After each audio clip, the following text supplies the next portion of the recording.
you say? Yes, it's that time again. It's Tech Tuesday. Hey, and welcome to another Tech Tuesday. This is Chad from Ascension Worship.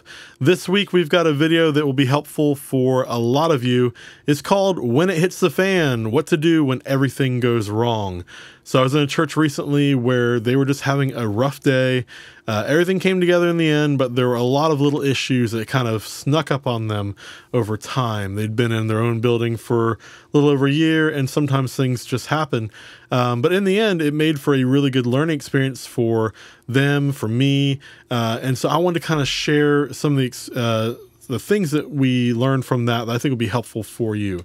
So this is a video that's companion to a PDF. We're just kind of going through the PDF on here. You can find the link in the description to get it if you want to share it with your team. But we're just going to go through it really quick, and I'll kind of expound on some of the points a little bit.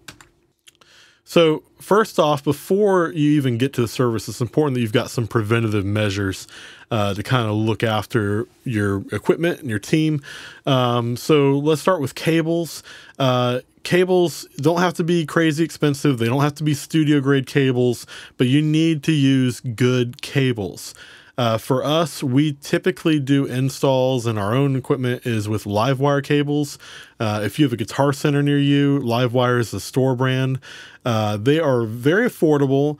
They're not the cheapest ones out there, but they're affordable, they're good, and they have a lifetime guarantee on them, which is fantastic.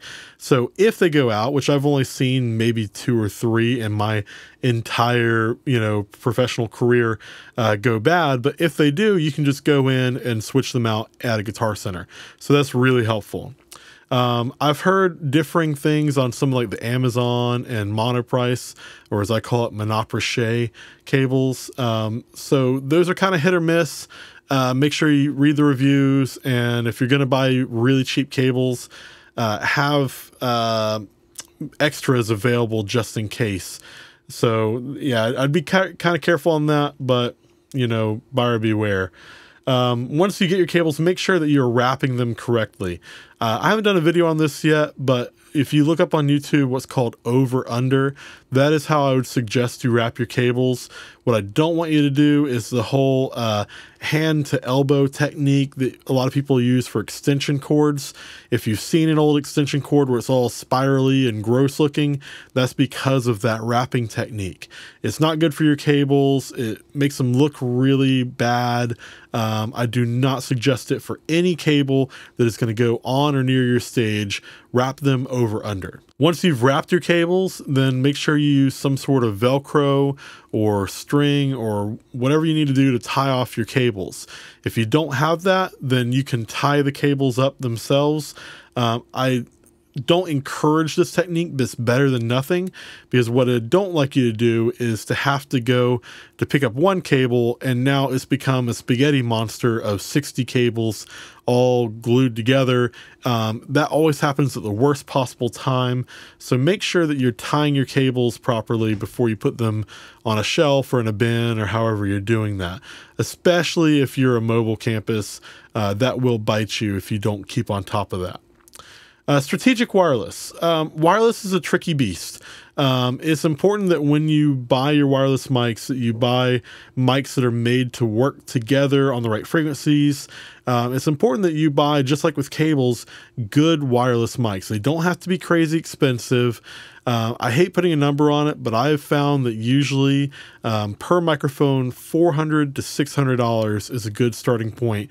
If you're spending less than $400 and you're getting multiple mics together, I would encourage you to be more strategic and to purchase some good wireless mics for your needed instruments, so your pastor and your worship leader, and then go either wired, go wired with everybody else until you can save up and get good mics for all your backing vocals and anything else like that.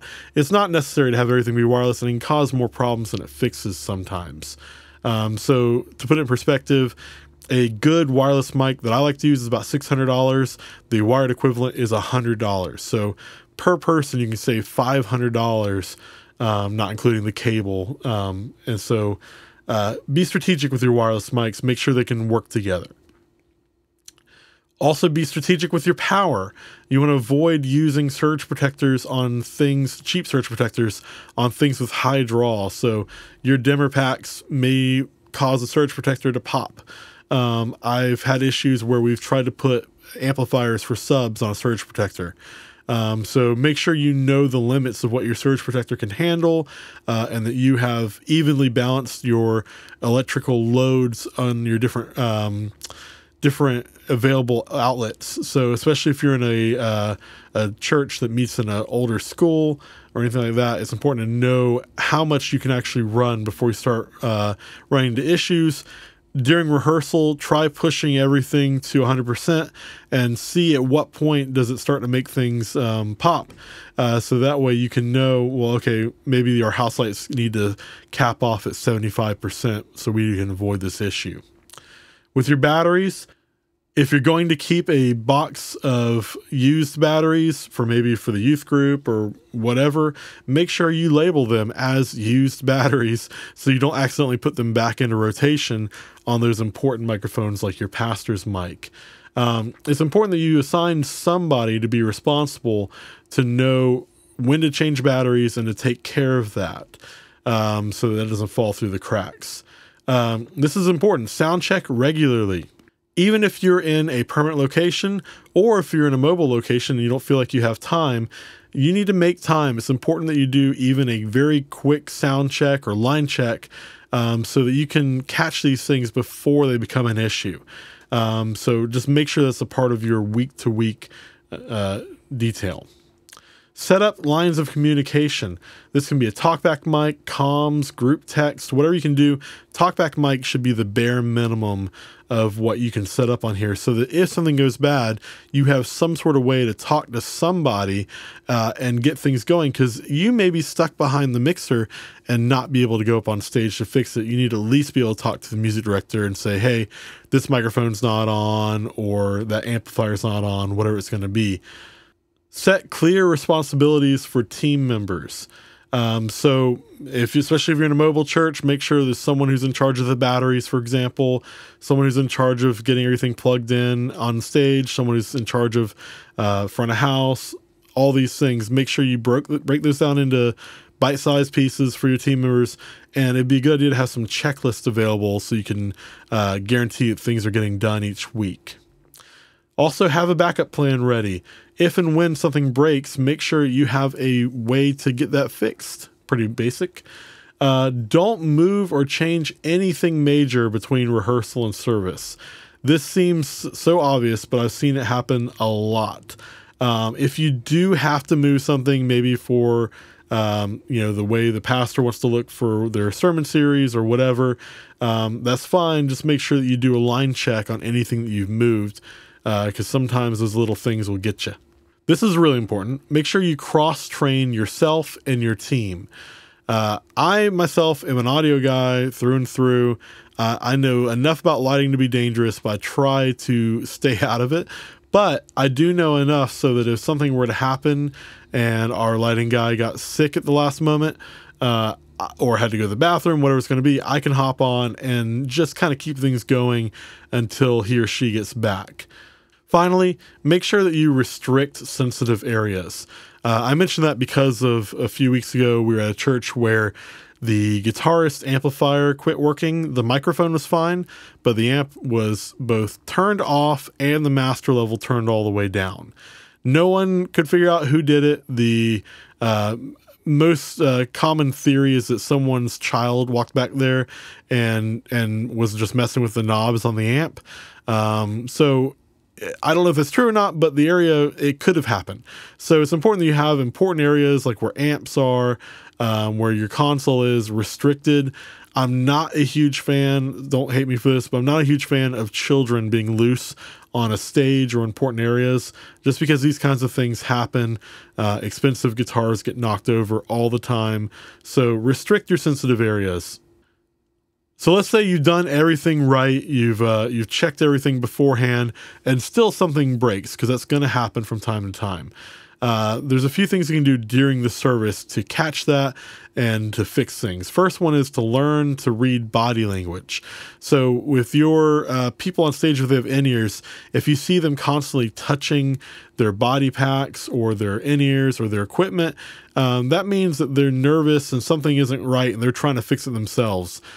So be not always staring at the mixer. Look on stage. If you see someone kind of freaking out, take the initiative and see what you can do to help them. When something breaks, don't panic. People will be looking to you to lead them and to get things fixed. So don't let your face show that you're frustrated. Don't go so far that it looks like you don't know that there's something wrong. Be working to fix it, but keep your composure, because this will help other people to be calm and to get through this a lot faster and better yourself.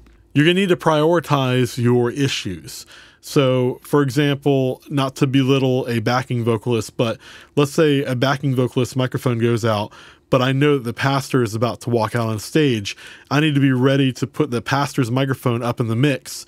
As much as I care about that backing vocal, the priority is still the pastor and other things going on. So they might have to wait until there's a moment where I can handle them properly, but I need to prioritize the first things first.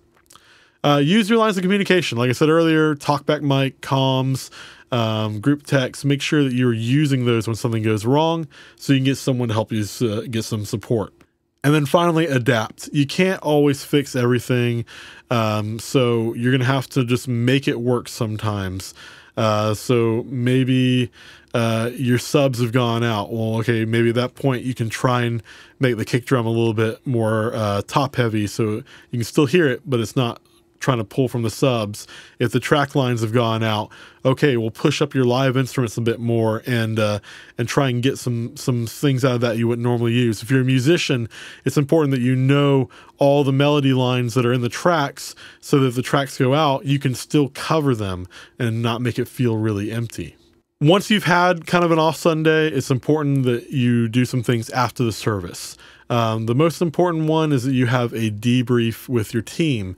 I would suggest that you do this immediately, as soon as the service is over, before people start packing up their gear. Just a real quick huddle, what went well, what didn't go so well, and how can we fix that in the future? And also, again, make sure you focus on the good things. How did we see God moving even within all that? So even when you're having a bad Sunday, it's amazing how the crowd, if you don't freak out, the crowd will still hear from the Holy Spirit. It's amazing. So make sure you focus on the good things with that.